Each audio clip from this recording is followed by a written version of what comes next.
வணக்கம் ராவலே, நான் ரஜித் யாழ்ப்பாணம். இந்த காணொலி தட்டி விட்டுட்டு போயாங்க, ஒரு தரம் தட்டக்கூடாது. ஏன்னு சொன்னால் தமிழராகிய நாங்கள் இந்த சமூகம் சார்ந்த ஒரு வீடியோ போட்டால் நீங்கள் அதுக்கான ஆதரவு தார இல்லை. கண்டிப்பாக இந்த வீடியோ பார்த்து நீங்கள் இந்த வீடியோக்கான கருத்தை தெரிவிக்கணும். முக்கியமாக இந்த காணொலி என்னத்தை பற்றி போட போகிறோன்னு பார்த்தீங்கன்னு சொன்னால், சிவபூமி அறக்கட்டளையால் உங்களுக்கு தெரியும், இப்போ 2ஆம் மாதம் 2ஆம் தேதி 2025ஆம் ஆண்டு மாவட்டபுரத்தில் திருக்குறள் வளாகம் ஒன்று திறந்துருந்தவங்க.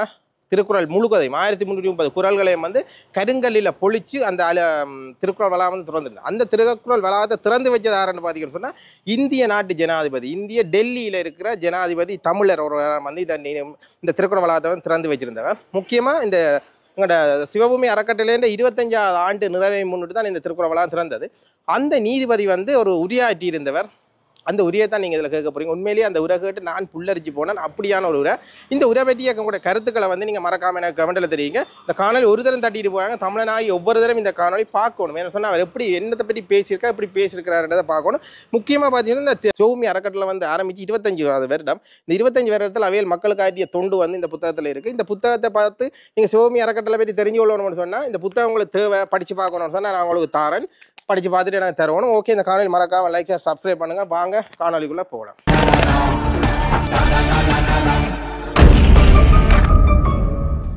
நீதியரசருடைய உரைக்கு பின்னாலேதான் பிரதம நீதியரசர் எங்களுடைய அன்பான வேண்டுதலை ஏற்று வந்தவர். அவருடைய பேச்சை கேட்கத்தான் நீங்கள் கூடியிருக்கிறீர்கள். அதை விட அவர் இப்ப மத்தியானம் விமானத்தில் ஏற வேண்டும். அதுக்கிடையே பேசி போட்டு போய் அவர் ஒரு விடயம் செய்ய வேண்டியிருக்கு, இந்திய காரியம். அதனாலே வாழ்த்துரை பேச வந்திருக்கின்ற சான்றோர் பெருமக்கள் மன்னிப்பார்கள். இன்றைய பிரதம விருந்தினர் நாயகர் இப்பொழுது எங்களுடைய நீதியரசர் அவர்கள் பேசியிருக்கிறார்கள். ஒரு செய்தியை மட்டும் அவருக்கு சொல்றேன். அவரை பற்றி இணையதளங்கள்ல போய் படித்தால் இந்தியாவிலேயே ஒரு புரட்சியை செய்திருக்கிறார். அவருடைய ஒரு வழக்கு தீர்ப்பிலே தமிழ்நாட்டிலே திருக்குறள் கட்டாய பாடமாக மாணவர்களுக்கு படிப்பிக்க வேண்டும் என்ற ஒரு தீர்ப்பு வழங்கியவர் தான் இன்றைக்கு அதீதி தகு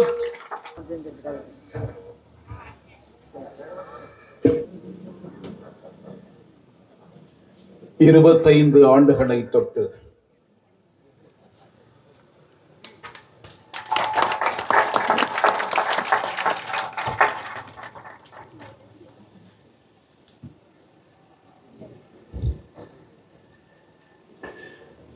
உலகத்திற்கே ஞானத்தை வழங்கிய ஒரு மொழி உண்டு என்றால் அது தமிழ் மொழிதான் என்பதை அறியத் தரும் விதத்திலே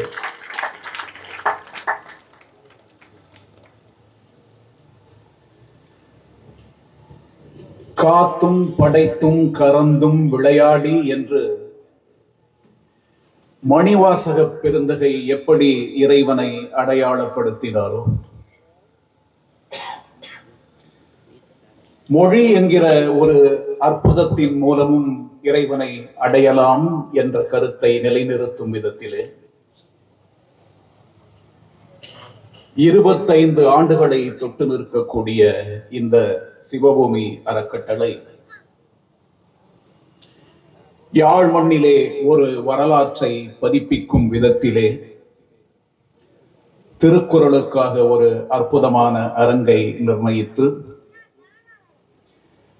இந்த மண் உலகத்திற்கு ஒரு உன்னதமான மண்ணாக வருங்காலங்களிலே மிகச் சிறந்த விதத்திலே அறியத்தரப்படும் என்பதையும் நிறுவி இந்த நாளை ஆகச் சிறந்த நாளாக சரித்திரத்திலே பதிப்பித்த இந்த விழாவில் தமிழுக்கான தனித்துவத்தை 3 பெரும் அதிசயங்களின் மூலம் நிறுவ முடியும் என்பதை காட்டி தந்த ஆர் திருமுருகன் ஐயா அவர்களோடும் வாழ்த்துரையை வழங்கிய ரிஷி தொண்டுநாதன் ஐயா அவர்களோடும் கிழக்கிழங்கை வவுனியா யாழ்ப்பாண பல்கலைக்கழகத்தின் துணைவேந்தர்களோடும் அரசாங்கத்தின் அதிபர்களாக யாழ்ப்பாணம், முல்லைத்தீவு, கிளிநொச்சி, மன்னார் பகுதிகளின் பிரதிநிதிகளாக இங்கே வருகை தந்திருக்கக்கூடிய பெரியோர்களோடும் இலங்கையின் இந்திய துணை தூதுவர் திரு சாய் முரளி அவர்களோடும் இந்த அரங்கத்திலே பெருந்திரளாக வந்து இந்த விழாவை சிறப்பித்திருக்கக்கூடிய ஆண்டோர்கள், தமிழ் சான்றோர்கள் உங்கள் அனைவரோடும் கலந்து கொள்வதில் ஆக பெரும் மகிழ்ச்சி எனக்கு.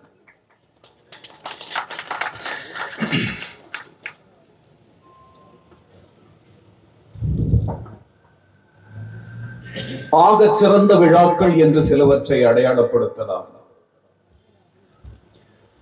பல்வேறு விழாக்களிலே நாம் கலந்து கொண்டாலும் சில விழாக்கள் நம் இதயத்தை மகிழ்ச்சிப்படுத்துவதாக அமையும். மொழி சார்ந்து, மண் சார்ந்து, நமது கலாச்சாரம் பண்பாட்டினுடைய உன்னதம் சார்ந்து நடக்கக்கூடிய இந்த விழா என்னை மிகவும் மகிழ்ச்சிப்படுத்தக்கூடிய ஒரு விழா என்று சொன்னால் அது மிகையல்ல. ஞானத்தை தேடி செல்வது என்பது உலகத்தையும் உண்மையையும் அறியக்கூடிய சான்றோர்களினுடைய அடிப்படை சிந்தனையாக இருந்திருக்கிறது. இது தமிழுக்கு மட்டுமல்ல, உலகத்தின் அனைத்து மொழிகளுக்கும் பொருந்தக்கூடிய விஷயம்தான். தமிழகத்திலே பாடல் பெற்ற தலங்களாக அறியப்பட்ட தலங்கள் 267 தலங்கள் இருக்கின்றன. சிட்டி சிவபாத சுந்தரம் இரட்டையர்களிலே சிவபாத சுந்தரம் அந்த தலங்களை பற்றி எல்லாம் கேள்விப்பட்டு பெரிய புராண சாரத்தோடு அந்த தலங்களை அறிந்து சேக்கிழார் அடிசுவட்டில் என்ற ஒரு நூலை எழுதினார். அந்த நூல் 1500 2000 ஆண்டுகளை கடந்து தமிழுக்கான மேன்மையை, நம் மொழிக்கான பாரம்பரியத்தை எடுத்து ஏம்பக்கூடிய அடையாளங்களாக நின்று நிலவக்கூடிய அந்த தலங்களை பற்றி அந்த நூலிலே அவர் வடிவெடுத்து தந்தார். இந்த தலங்களை எல்லாம் பார்த்து இந்த மொழிக்கும் இந்த மொழி சார்ந்த பண்பாட்டிற்கும் இருக்கக்கூடிய முக்கியத்துவத்தை உணர்ந்து இந்த தலங்களை பற்றி தானும் ஏதேனும் எழுத வேண்டும் என்று அருட்பிரகாச வள்ளலார் பெருமான் சில பாடல்களை அந்த தலங்களை பற்றி தந்திருக்கிறார். ஒவ்வொரு இறைவனை பற்றியும் பாடியிருக்கிறார். இந்த நிலைமையை எல்லாவற்றையும் கடந்து 6வது திருமுறையை எழுத துவங்குகையிலே பெருமான் அனைத்தையும் விட்டு விலகி ஒரு வாசகத்தை தருவார். உலகத்தின் உண்மையை, ஞானத்தை தேடக்கூடியவர்களுக்கு அடிப்படை வாசகமாக அது அமைந்தால் அது சொல்லும், இன்று வருமோ நாளைக்கு வருமோ மற்ற என்று வருமோ அறியேன் என் கோவே, துன்றுமலவென் மாய இருளை அகற்றி வெளிக்குள் வெளிக்கடந்து சும்மாவிருக்கும் சுகம் என்று சொன்னார். எதை வேண்டுமானாலும் நீங்கள் தேடலாம், பொருளை தேடலாம், உங்களுக்கான வசதிகளை நீங்கள் விரிவாக்கிக் கொள்ளலாம், ஞானத்தையும் தேடி அலையலாம். நீங்கள் சேர்த்தவை, சேர்க்க முடியும் என்ற உங்களுக்கு நம்பிக்கை தரக்கூடியவை, உங்களை சார்ந்து நிற்கக்கூடிய அனைத்தும் ஒரு காலகட்டத்திலே விலகி செல்லும். விலகாமல் என்றும் நிலைத்து நிற்கக்கூடியது உண்மையை அறியக்கூடிய தன்மை. உண்மையை எவ்வாறு அறிவது என்கிற தேடல். 2000 வருடங்களுக்கு முன்பு தமிழ் மண்ணை சார்ந்த உன்னதமான படைப்பான தொல்காப்பியம் சொல்கிறது, எப்படி நீங்கள் உங்கள் வாழ்க்கையை வாழ வேண்டும், ஏன் இந்த வாழ்க்கை அறம் சார்ந்த வாழ்க்கையாக அமைதல் வேண்டும் என்பதை எடுத்து சொல்கிறது. அந்த பாடல், காமம் சார்ந்த கடைங்கோட்காலை ஏமம் சார்ந்த மக்களோடு துவன்றி அறம்புரி சுற்றமொடு கிழவனும் கழுத்தியும் சிறந்தது படைத்தல் இறந்ததன் பயனே என்று சொல்கிறது. நீங்கள் வாழ்க்கையை வாழ்ந்து பாருங்கள்.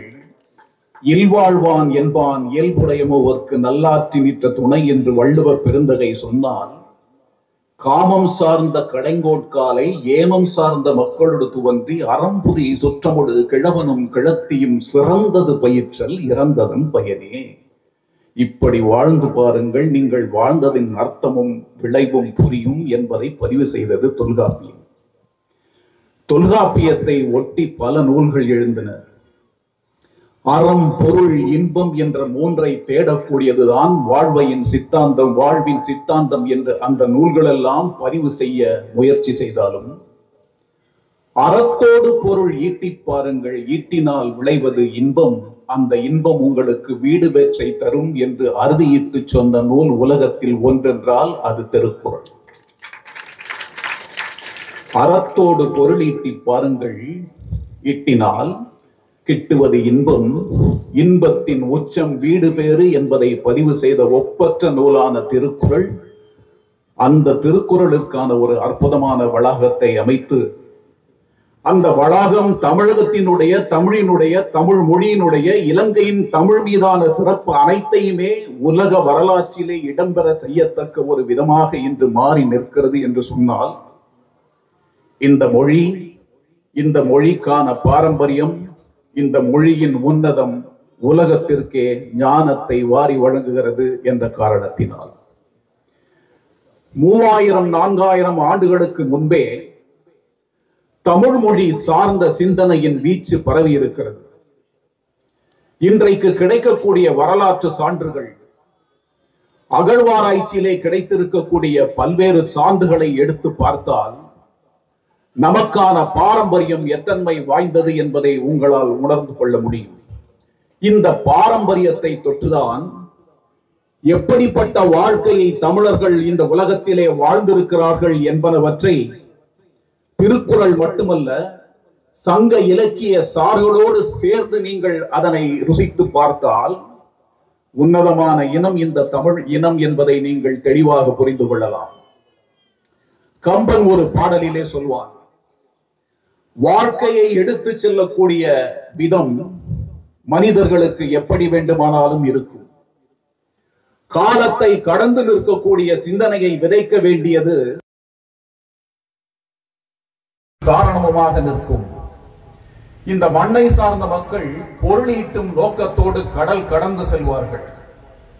கடல் கடந்து செல்லக்கூடிய அந்த மக்கள் சென்றுவிட்டு திரும்பும் பொழுது தன்னுடைய கலங்களிலே அளவற்ற செல்வங்களை கொண்டு வந்து சேர்ப்பார்கள். சேர்க்கக்கூடிய செல்வம் ஒரு புறம் என்றால், இவை அனைத்தையுமே தாண்டி நிற்கக்கூடியது எது என்ற ஒரு கேள்வியை எழுப்பி வாழ்க்கையை வாழ வேண்டிய நல் ஒழுக்கம் தான் அது என்று பதிவு செய்தான் கம்பன். கலம் சுரக்கும் நிதியம், குறைவிலா நிலம் சுரக்கும் நிறைவளம், நல் மணி பிலம் சுரக்கும், பெறுதற்கு அரியதாம் குலம் சுரக்கம் நல்வொழுக்கம் குடிகளுக்கு எல்லாம் என்று சொல்லி, எதை வேண்டுமானாலும் தேடுங்கள், உங்களுக்கான நல் ஒழுக்கம், உங்களுக்கான சிந்தனை, வாழ்கின்ற முறை, வாழ வேண்டிய தன்மை, இவை அனைத்தும் ஒழுக்கத்தை கொண்டு வந்து உங்களுக்கு சேர்த்தால் குலம் சுரக்கும் நல் ஒழுக்கம் குடிகளுக்கு எல்லாம் என்று சொல்லி அந்த அற்புதத்தை அந்த பாடல் வரிகளாக கம்பன் எடுத்து காட்டுவான். இதனால்தான் நாமக்கல் கவிஞரை கேட்டார்கள், தமிழினுடைய அற்புதமான படைப்பு என்று கம்பனுடைய படைப்பை நீ சொல்கிறாயே ஏன் என்று கேட்டார்கள். தான் வாழ்ந்த காலத்திற்கு பல நூற்றாண்டுகளுக்கு முன்பு உன்னதத்தை படைத்து காட்டிய திருவள்ளுவனின் சிந்தனையை உள்வாங்கியவன் கம்பன். அதனால் அந்த சிந்தனை தான் இவன் என்று அடையாளப்படுத்தாமல், தான் இந்த நாட்டை சார்ந்தவன் என்கிற அடையாளம் இல்லாமல், தனக்கான மொழி இது என்ற சிந்தனை இல்லாமல், தனக்கான மதம் இதுதான் என்று அடையாளப்படுத்தாமல், உலகத்தில் இருக்கக்கூடிய மாந்தர்கள் அனைவருக்கும் ஒன்று என்ற சிந்தனையை விதைத்தானே வள்ளுவ பெருந்தகை. அந்த சிந்தனையை உள்வாங்கிய கம்பன் படைத்த படைப்பு உன்னதம் என்று நான் கருதுவதால் அதை சிறந்தது என்று சொல்கிறேன். மால் கடிந்த முனிவன் வான்மீகி என்பான், வனத்திடையே தான் கண்டு கொண்டு வந்த பால் படிந்து முள்ளடர்ந்து பருத்து நீண்டு பரிமளிக்கும் பலவின் கனி உலகுக்கு இருந்தான்.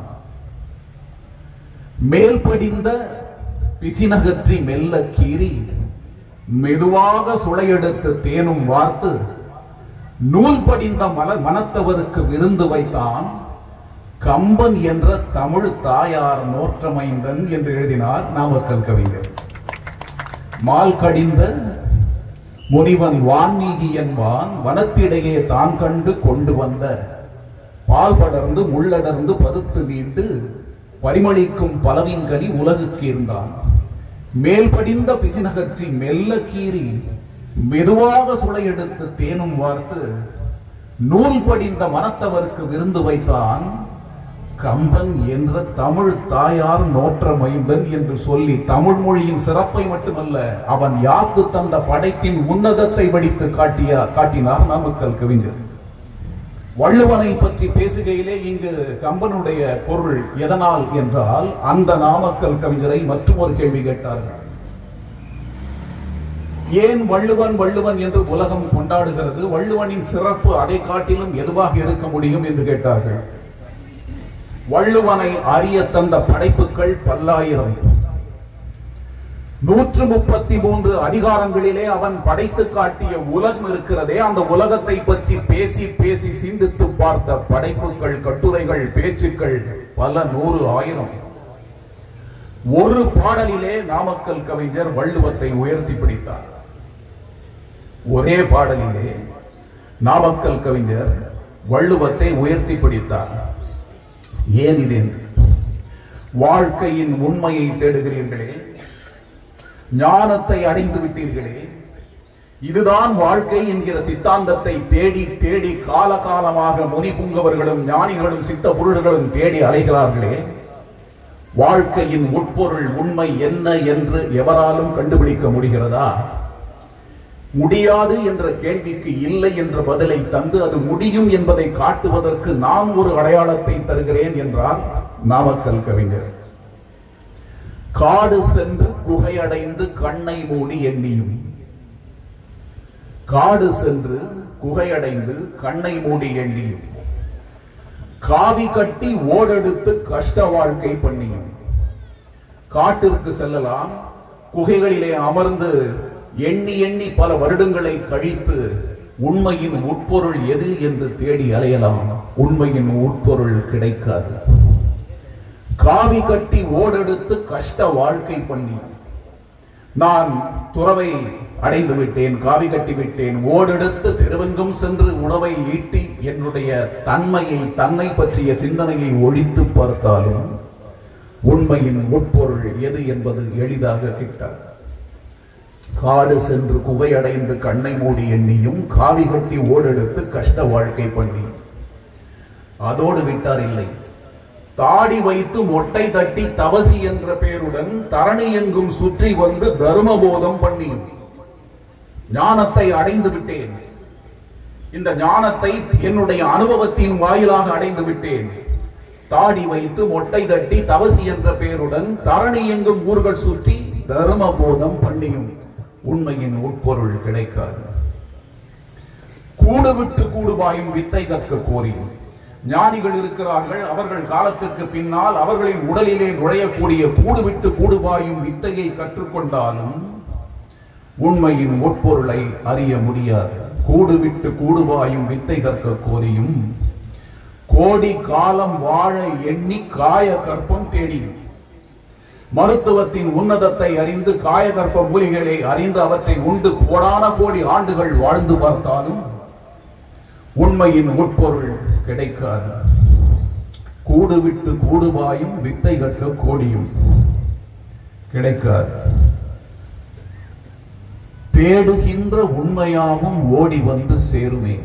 பாருங்கள் எப்படி சொன்னார், தேடுகின்ற உண்மையாவும் ஓடி வந்து சேருமே, தெய்வ வாக்கு வள்ளுவன் திருக்குறள் கற்கையில் என்றார். இந்த ஒரு பாடல் வள்ளுவத்தின் உன்னதம் இதுதான் என்பதை உங்களுக்கு காட்டித்தரும். அதனால்தான் மானுடம் சிறப்பதற்கான அற்புதத்தை வள்ளுவன் நிறுத்தி காட்டினான். மதங்களை கடந்து, மொழிகளை கடந்து, சுய ஆச்சரியங்களை கடந்து, எந்த விதமான அடையாளங்களும் இல்லாமல் உலகத்தில் இருக்கக்கூடிய இந்த மக்கள் அனைவரும் ஒன்று என்ற சித்தாந்தத்தை உலகத்திற்கு வடித்து காட்டிய ஒரே படைப்பாளி வள்ளுவன். மானுடம் தகிக்கிறது என்றால், மானுடத்திற்கு ஒரு சோதனை என்றால், ஒரு தனி மனிதனுக்கு ஒரு சோதனை என்றால், வள்ளுவன் இறைவனை ஒழிந்து போய் என்று சொன்னான்.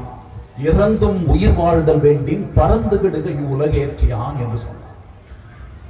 ஒரு மனிதன் யாசித்து உணவு உண்டு தன் வாழ்க்கையை கழிக்க வேண்டும் என்றால், அந்த நிலைமையை உருவாக்கிவிட்ட இறைவனே நீ ஒழிந்து போய் என்று இறைவனுக்கு அவன் எச்சரிக்கை விடுத்தான். அப்படிப்பட்ட உன்னதமான படைப்பு.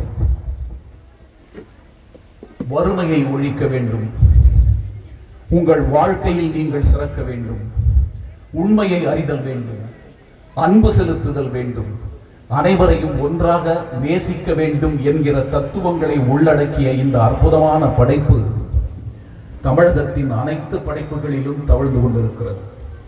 சங்க இலக்கியங்கள் இதற்கு விதிவிலக்கு அல்ல. ஒரு பாடலை சொல்ல வேண்டும்.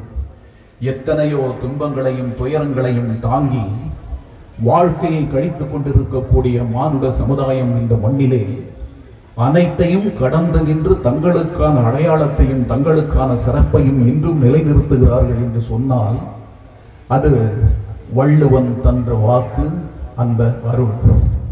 ஒரு பாடல் பாருங்கள். வாழ்க்கையினுடைய துன்பங்களை அதன் வழியிலேயே நாம் அடைந்து பார்க்க வேண்டும், அதன் வழியிலேயே நாம் அந்த அனுபவத்தை சுவீகரிக்க வேண்டும். சங்க இலக்கிய பாடலிலே ஓரேழுழவர் என்கிற ஒரு புலவருடைய பாடல் ஒன்று இருக்கிறது. அதழ் எறிந்தன் நடுவன் களரின் ஒருவன் ஆட்டும் புல்வாய் போல ஓடி உய்தலும் கூடுமன் ஒக்கல் வாழ்க்கை தற்குமா காலே என்று முடியும் அந்த பாடல். 4 வரிகளிலே அமைந்த பாடல். எங்கள் வாழ்க்கையை அதன் போக்கிலேயே நாங்கள் இதுவரை கழித்து வந்திருக்கிறோம் என்று சொன்னாரே திருமுருகன் ஐயா. அதற்கு இணையான ஒரு பாடல் 2000 ஆண்டுகளுக்கு முன்பு நம் மொழியை சார்ந்தவன் பாடினான். அதழ் எறிந்தன் நடுவன் களரின் ஒருவனாட்டும் புல்வாய் போல ஓடி உய்தலும் கூடுமன் ஒக்கல் வாழ்க்கை தற்குமா காலே. வேடனால் துரத்தப்படக்கூடிய ஒரு மான் இருக்கிறதே, அங்கும் இங்கும் அலைந்து திரிந்து தன் வாழ்க்கையை எப்படியெல்லாம் காத்துக்கொள்ள ஓடுமோ அதை போன்ற வாழ்க்கை முறைகளை அனுபவித்துக் கொண்டிருக்கிறேன். ஆனால் இந்த வாழ்க்கையை அதன் போக்கிலேயே அனுபவிக்கத்தான் வேண்டும் என்று எழுதினான் 2000 வருடங்களுக்கு முன்பு ஒரு புலவன். இடுக்கண் வருங்கால் நகுக என்று அதனால் தான் இவன் அதற்கு முன்பு சொல்லி பார்த்தான். எப்படிப்பட்ட சிந்தனை இது? எப்படி இருக்கிறாய் என்று ஒருவனை ஒரு வள்ளல் கேட்டான். எப்படி இருக்கிறாயப்பா? உன்னை சந்தித்து நாட்களாகிவிட்டனவே, இப்படிப்பட்ட ஒரு வாழ்க்கையை நம்மால் சந்திக்க முடியுமா என்று பாருங்கள். வள்ளுவன் இதற்கு விடை தருகிறான். எப்படி இருக்கிறாய் என்று கேட்டாய் அல்லவா? காலையில் எழுந்து இந்த திருக்குறள் வளாகத்தை கட்டுவதற்கு அனைவரையும் கேட்டேன், பொருள் தந்தார்கள், நல் உள்ளங்களை வழங்கினார்கள் என்று ஐயா குறிப்பிட்டார். அப்படிப்பட்ட ஒரு உள்ளம் தன் நண்பனை கேட்டது. எப்படி இருக்கிறாய்? காலையில் எழுந்து குப்பையிலே முளைத்திருக்கக்கூடிய கீரையை பறித்து வந்து அந்த கீரையை சட்டியில் இட்டு வெந்நீராக்கி அதை குடிக்கலாம் என்றால் சுவை சேர்ப்பதற்கு உப்போ மோரும் இல்லாத வறுமை என்னுடைய வறுமை. நரைத்து விட்ட முடியோடு வாழ்க்கையின் இறுதி கணங்களை பார்த்து கொண்டிருக்கக்கூடிய என்னுடைய தாய்க்கு நான் உணவளித்தேன் இல்லை. கையையும் காலையும் சுற்றி நிற்கக்கூடிய குழந்தைகளுக்கு உணவளிக்கக்கூடிய வசதி என்னிடம் இல்லை. தன்னையே மறந்து மயக்கத்தில் இருக்கிறாள் என் மனைவி. இப்படிப்பட்ட வாழ்க்கையை நான் வாழ்ந்து கொண்டிருக்கிறேன் என்று சொன்னான் அந்த புலவன். அவன் பெயர் பெருஞ்சித்திரனார். இது எல்லாரும் செய்துவிட முடியும். சொன்னவனுக்கு அளவற்ற செல்வங்களை வாரி வழங்கினான் குமணன். செல்வங்கள் அனைத்தையும் கொண்டு வந்தான். வீட்டில் கொண்டு வந்து மனைவியிடம் காட்டினான். பார்த்தாயா, குமணன் வழங்கிய செல்வம் அனைத்துமே நமக்குத்தான் என்று எண்ணாதே. உடனடியாக அந்த இடத்திலே ஒரு மாற்றத்தை உருவாக்கினான். இவை அனைத்தும் நமக்குதான் என்று எண்ணாதே. 10 ஆண்டு காலம் 20 ஆண்டு காலம் நமது வறுமையை தொலைத்து விட முடியும் என்று எண்ணி இந்த செல்வங்கள் அனைத்தையும் எடுத்து உள்ளே வைத்துக் கொள்ளாதே. வறுமையின் காரணமாக நாம் யார் யாரையெல்லாம் சென்று பார்த்தோமோ, யாரெல்லாம் நமக்கு உதவி செய்தார்களோ அவர்களுக்கு கொண்டு கொடு. நாளை உணவே இல்லாத நிலையை பார்த்துவிட்ட ஒருவன் மனைவியிடம் சொன்னான், அளவற்ற செல்வங்களை கொண்டு அவர்களுக்கு கொடு. ஒரு காலகட்டத்திலே உன்னை நாடி வந்து உனக்கு உதவி செய்தவர்களுக்கு கொடு. உன்னை நாடி வந்தால் நீ உதவுவாய் என்ற நம்பிக்கையோடு உன்னை நாடி வந்திருக்கிறார்களே, அவர்களுக்கு கொடு. இவர்களுக்குத்தான் கொடுக்க வேண்டும் என்று எண்ணாதே, எல்லோருக்கும் கொடு. என் அனுமதிக்காக காத்திருக்காதே. மீண்டும் வேண்டுமென்றால் வழங்குவதற்கு குமணன் இருக்கிறான் என்று சொன்னான். குப்பை கீரை கொய்கண் நகைத்த முற்றா இடம் கதிர் கொய்து கொண்டு உப்பின்றி நீரை உலையாக ஏற்றி மோரின்று அவள் பதம் மறந்த. இது குமணிடம் அவன் சொன்னது. செல்வம் வந்த பிறகு மனைவியிடம் சொன்னான், நின்னயந்து உரை நிற்கும், நீ நயந்து உரை நிற்கும். பல்மான் கற்பின் நின் கிளை முதலோர்க்கும் கடும்பின் கடும்பசி தீர யாழனின் நெடுங்குறி எதிர்ப்பை நல்கியோர்க்கும் இன்னோர்க்கு எண்ணாது என்னோடும் சூழாது வல்லாங்கு வாழ்தும் என்றும் எண்ணாது எல்லோர்க்கும் கொடுமதி மனைக்கிழவோயே பழந்தூங்கு முதிரத்து கிழவன் திருந்துவேல் குமணன் நல்கிய வளனே என்று சொல்லி உலகத்தில் உன்னோடு இருக்கக்கூடிய அனைவரையும் ஒன்றாக பார் என்று சொன்னான். அதுதான் வள்ளுவனின் சித்தம். காலங்களை கடந்து, மதங்களை கடந்து, மொழிகளை கடந்து, தனக்கான அடையாளங்களை இழந்து, தன்னை அறிந்து, தான் உருவாகி, தான் அவ்வாறு உருவானதால் தன்னில் இருந்து விலகி, தன்னை இழந்து இறையை அடையக்கூடிய அற்புதத்தை நிகழ்த்தி காட்டினான் தன்னன் 3 விதமான பிரிவுகளுக்கு உள்ளே.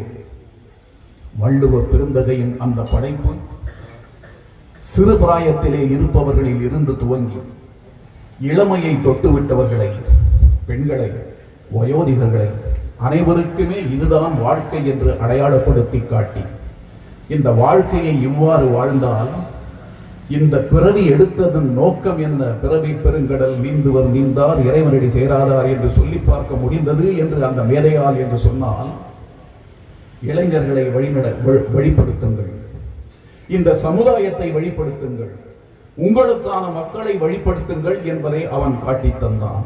அந்த அற்புதமான சிந்தனையின் விளைவு திருக்குறளை தன்னகத்தை கொண்டு நிற்கக்கூடிய இந்த வளாகம், சரித்திரத்திலே இடம்பெறக்கூடிய சிறப்பான ஒரு வளாகத்தை உருவாக்கி தமிழ் உள்ளளவும் தனக்கான இருப்பை பதிவு செய்திருக்கிறார் ஆறு திருமுருகன் ஐயா அவர்கள்.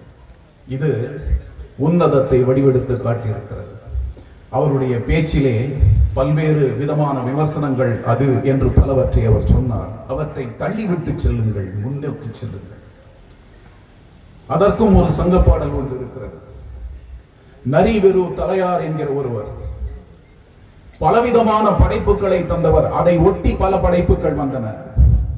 வயது முதிர்ந்தவர்களுக்கு அவர் சொன்னார், இப்படித்தான் நீங்கள் வாழ வேண்டும் என்பதை நினைவில் கொள்ளுங்கள்.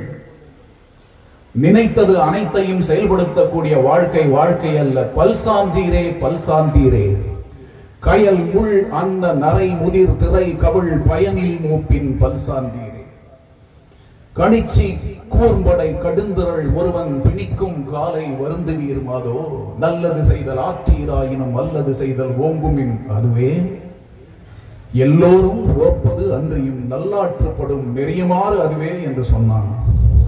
உலகத்தை எவனும் சொன்னதில்லை. எந்த ஒரு இலக்கியமும் எந்த தத்துவமும் இதை தொட்டி வந்ததில்லை. தமிழ் உருவாக்கி காட்டியது. அந்த தமிழின் அடையாளம், அந்த தமிழின் உன்னதமான வடிவமாக எழுந்து நிற்கக்கூடிய இந்த முப்பால் திருவள்ளுவர் தந்த படைப்பு நமக்கான சொத்து என்பதை உணர்ந்து அணுக்கதிர் தத்துவத்தின் உன்னதத்தை உணர்ந்ததாக அறியப்படுவது தமிழின் படைப்புகள்.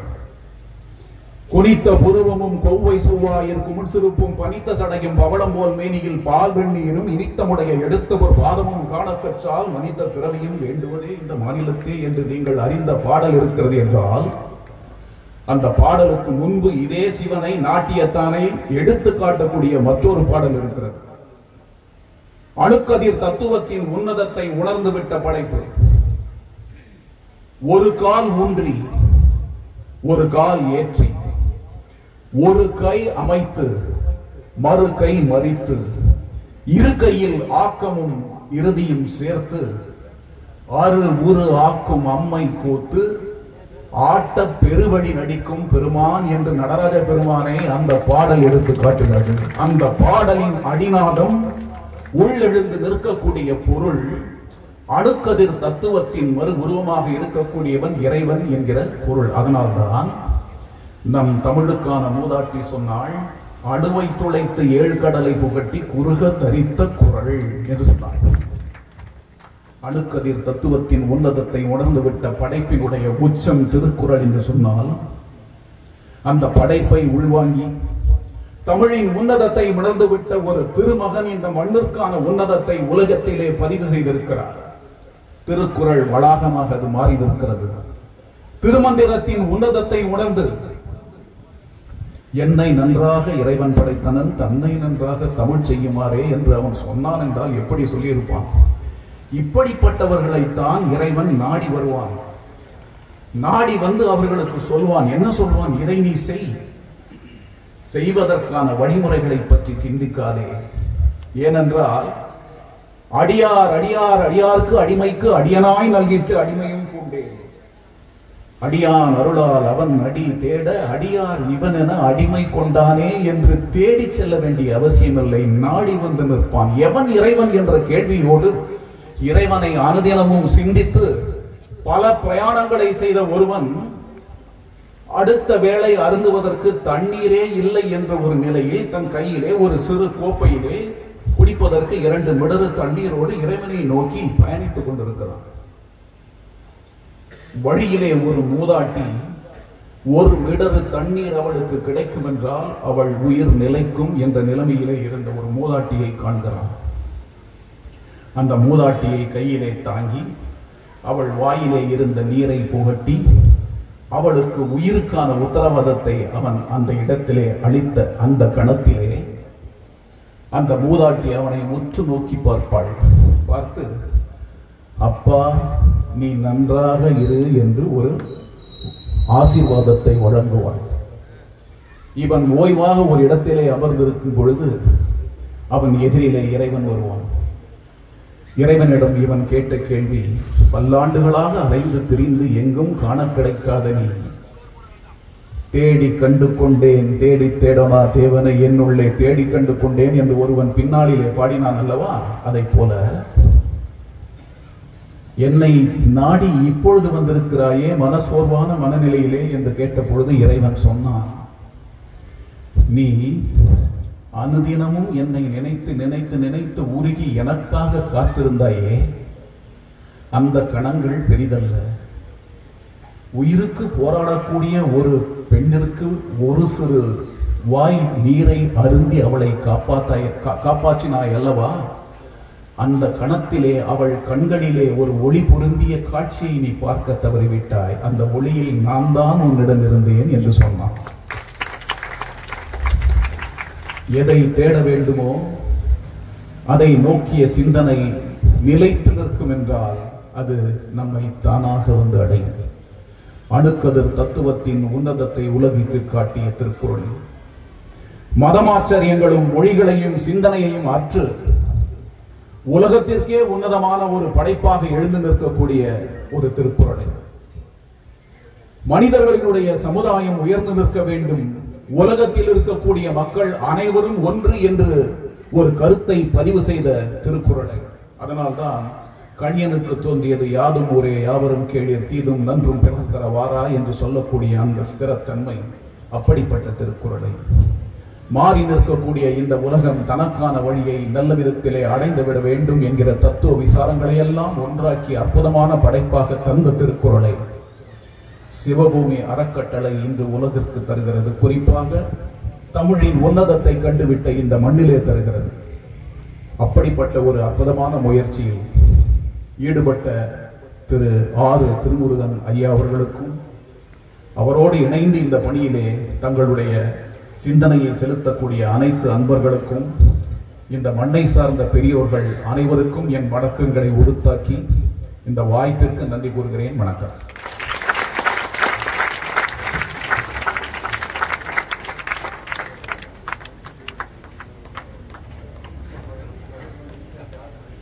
Thank you.